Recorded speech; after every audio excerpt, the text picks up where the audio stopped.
Hey, on this episode we talk about R22 dual fuel two-stage heating and what is my sign.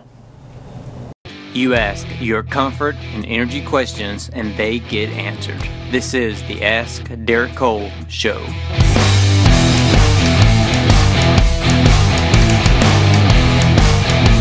Hey, this is Derek Cole and this is restart. Hey, this is Derek Cole and this is episode 53 of the Ask Derek Cole Show, answering your home and energy questions. And if you missed the game Friday night, it was a good game. Scotland, Pinecrest, 35-31. It's like 10,000 people there. It's like all kind of crazy. Intense. But the Scots pulled out. It was a little intense. But a good game by two great teams. So, hate you missed it, or glad you were there, depending on which one you stand on. But it is nice and chilly this morning, nice and cool, so that was fun. I went outside on the way to the car, I was like, yes! It's 37, 35 degrees. I'm like, fantastic.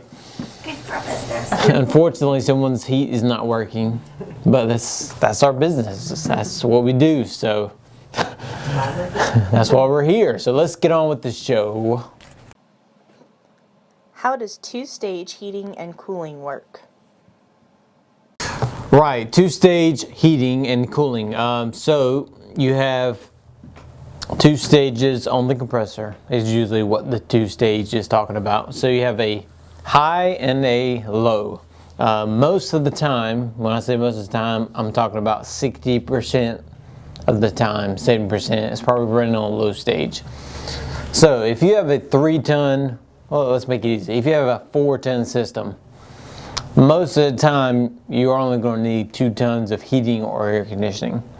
So if it's like it's been this week, last week, 75 degrees, 70 degrees, you really don't need 4 tons of cooling to make you comfortable.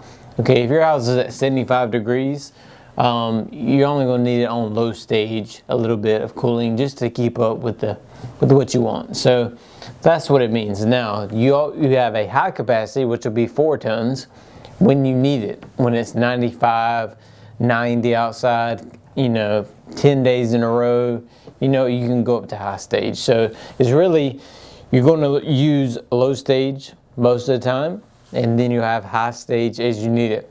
They even get really smart on the electric heaters in these heating systems, where let's say you have 15 kW of heat on this 4-ton unit or 5-ton unit.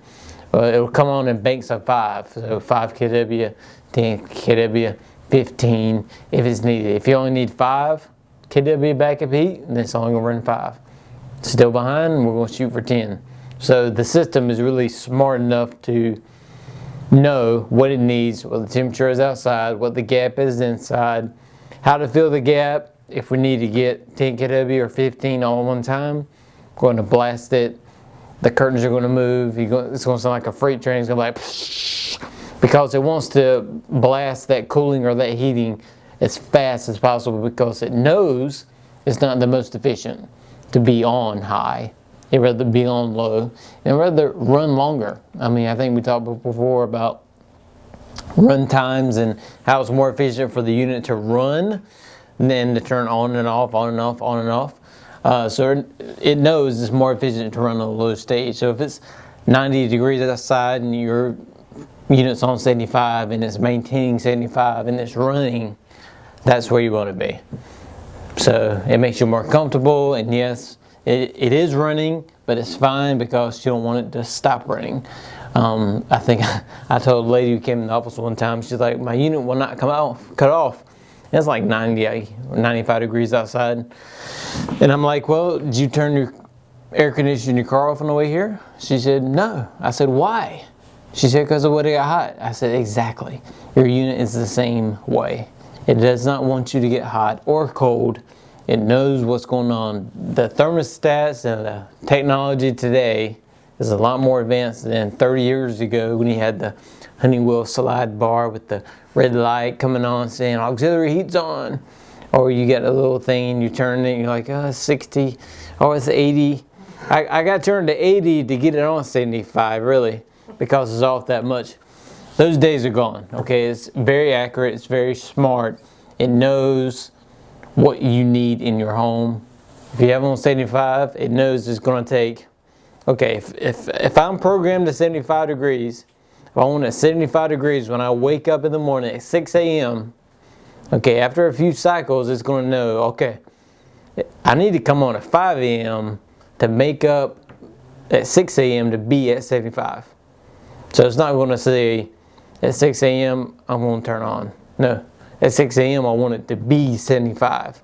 So then it knows how much of a gap I got to fill to get to that temperature. It's pretty cool. Anyway, that's two-stage. That was the question? Yeah, that was the question. You nailed it. The answer was in there somewhere. But yes, I mean, the systems that you can get today are very intuitive, very smart. The algorithms let them decide the most efficient way to operate and what's going to keep you comfortable. So really, you don't know anything that's going on unless you're just paying close attention to what's happening.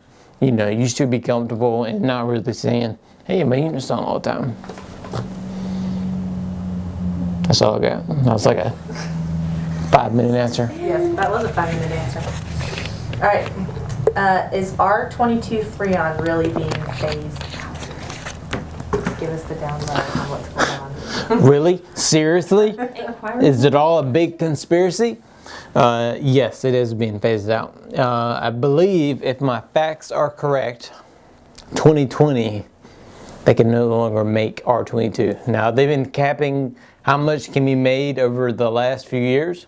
So that's why the price has, of course, risen on our R22. But R22 is considered an HCFC. So you remember that hairspray you used to use in the 80s with the aerosol? Yeah, the aerosol? Yeah. Well, it depletes the ozone, so you can't do that anymore. So that's why it's same thing with our R22. R410A, which we have been using since, I want to say 1996. Actually, it came out in 96. Carrier first introduced it. Actually, we started using it in 1998. So we've been doing R410A systems for a long time because this was coming down the road a long time ago. So I mean, it's the right thing to do. It's damaging to the ozone. It's not ozone friendly. It's not environmentally friendly. So yes, it is going away. R410A is the refrigerant that we'll be using. We have been using it since '98. It used to be R410A was like higher than R22, but last couple of years it's kind of evened out. And now R22 is a lot higher than R410A. And that's the way it's going to go because of supply and demand. So the more people who need it, and of course the less they produce, the less they have, the higher the price. So I'm trying to think, we have not residentially installed an R22 unit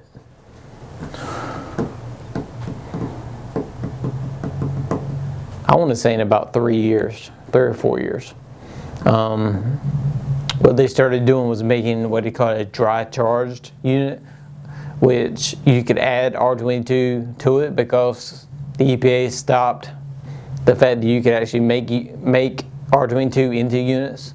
So they would give you a dry charge unit and then you would install it, charge it with R22, and you'll be good to go. But we never did that because that was not, in my opinion, the right thing for the customer, because you have a product that's going to be obsolete in a couple of years. You have a product that's going to be very high in price in a couple of years. And yes, it is cheaper to get an R22 dry charged unit than an R410A unit. But then again, you know, heating and air, I've said it a lot, is one of those things that you're going to pay for it now or you're going to pay for it later. But either way, you're going to pay for it. If you get it installed cheaply, you're going to pay for it with energy bills.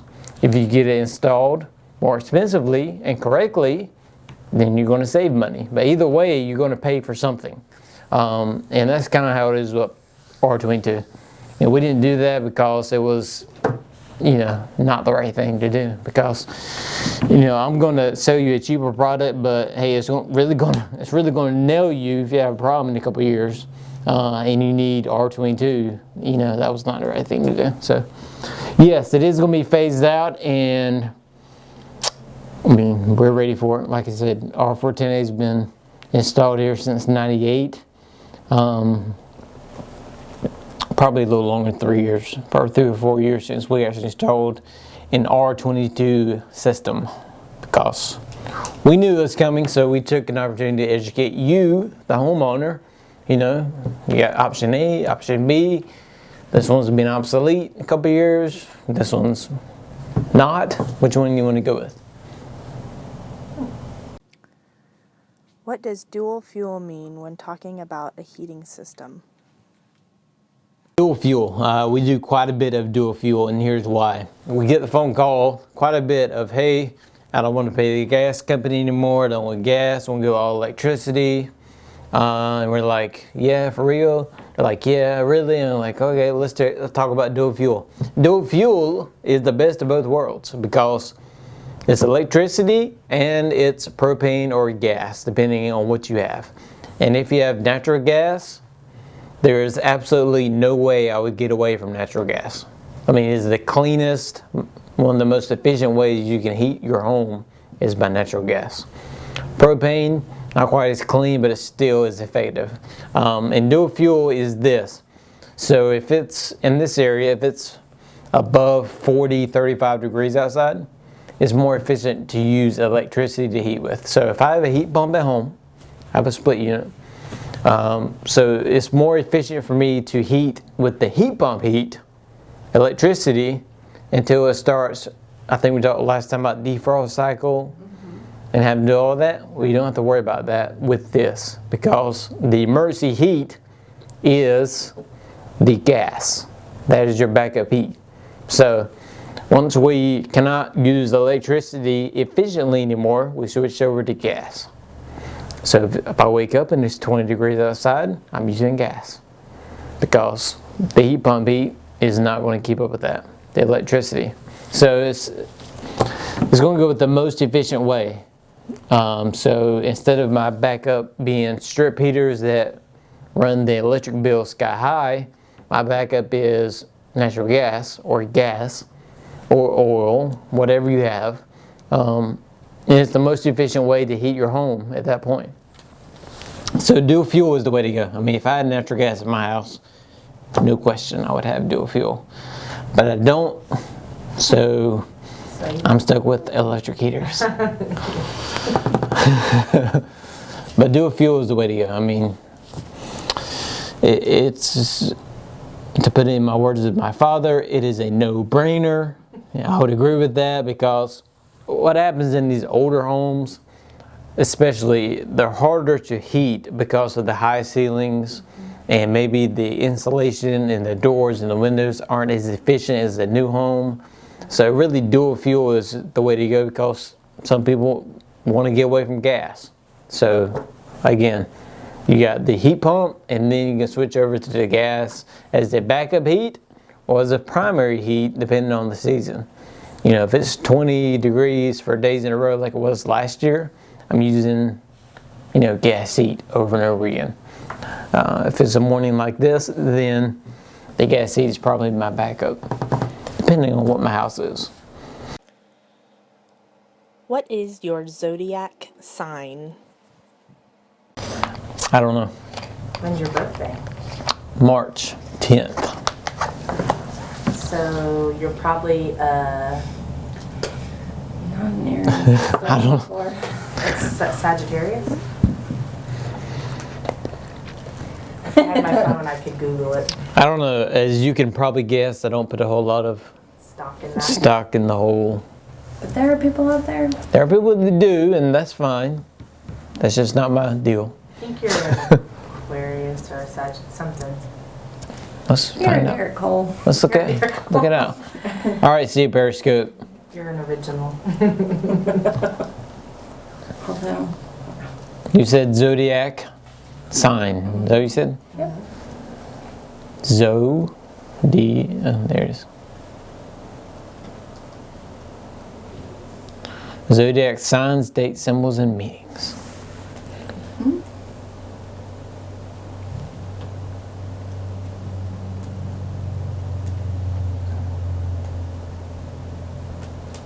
Okay, so what's the deal? I was trying to think of what Oh, here it is. Here it is. they would be. The same. I don't know what she is though. Pisces. Oh, I was way off. Fish. They keep an extremely low profile. Spider 2, why banana? They are honest, unselfish, trustworthy, and often have quiet dispositions. I would say that for them. Either.